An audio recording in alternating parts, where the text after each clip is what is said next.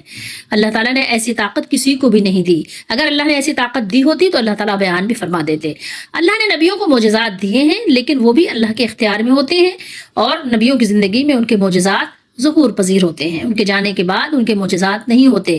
ہاں, ہمارے نبی صلی اللہ علیہ وسلم کا ایک زندہ اور جاوید معجزہ ہے جو یہ کتاب ہے قرآن مجید.